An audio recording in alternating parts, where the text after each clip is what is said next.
ఎన్టీఆర్ జిల్లా కంచికచర్లలో గరానా మోసం వెలుగులోకొచ్చింది.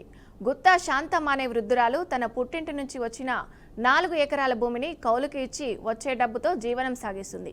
ఈ క్రమంలో కన్న కొడుకే సబ్ రిజిస్టర్ అధికారులను తల్లి ఉంటున్న ఇంటిని పంపించాడు. ఇంటిలో ఎవరూ లేని సమయంలో గుర్తు తెలియని వ్యక్తులు మేము ప్రభుత్వ అధికారులమని చెప్పి పెన్షన్ పెంచేందుకు సంతకాలు చేయాలని ఆమెను కోరారు. దీంతో ఆమె సంతకాలు వేలిముద్రలు తీసుకొని శాంతమ్మ మనవడు గుత్తా రమేష్ రిజిస్టర్ శాఖ అధికారులతో కుమ్మక్కై 6 కోట్ల విలువ చేసే భూమిని కాజేశాడు.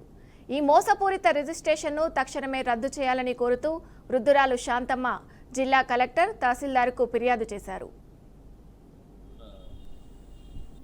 ఏంటంటే వాళ్ళ అమ్మగారి దగ్గర నుంచి వచ్చిన ఆస్తి ఒక 4 ఎకరాల 12 సెంట్లు ఉంది. వాళ్ళ అమ్మగారు ఇచ్చారు.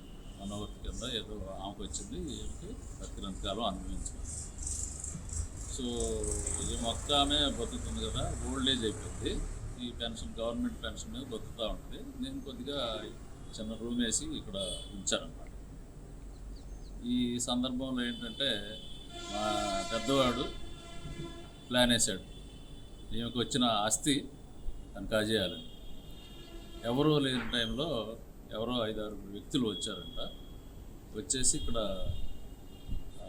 మీ పెన్షన్ వెరిఫికేషన్కి వచ్చాము, మీకు ఓల్డ్ ఏజ్లో ఇంకొక ఇప్పుడు ఇచ్చే 4,000 కాకుండా ఇంకో 2,000 అదనంగా మీకు డిసీజ్ కూడా ఉంది కాబట్టి నడవలేకపోతున్నారు కాబట్టి 6,000 వస్తుంది కనుక మీరు కొంచెం సంతకాలు వేలిముద్రలు వేయండి, వేస్తే మేము పంపిస్తాము, అధికారులకి పంపించి మీకు వచ్చేటట్టు చేస్తామని.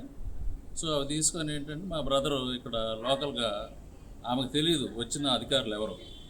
సబ్ రిజిస్ట్రార్ని నేను మీకు ఇలా చేస్తున్నా అని ఆయన ఏం చెప్పలే. ఓన్లీ ఆయన మెన్షన్ చేసింది ఏంటంటే పెన్షన్ గురించి మెన్షన్ చేశారు, సంతకాలు తీసుకున్నారు. వెళ్ళిపోయి మార్చి 18వ తారీఖున పవర్ ఆఫ్ అటార్నీ తీసుకున్నాడు మా బ్రదర్, మా పెద్ద ఆయన. పవర్ ఆఫ్ అటార్నీ తీసుకొని నెక్స్ట్ డే విజయవాడ వెళ్ళి విజయవాడ పడమటి సబ్ రిజిస్టర్ ఆఫీస్లో వాళ్ళ అబ్బాయికి సెటిల్మెంట్ డీడ్ రాశాడు.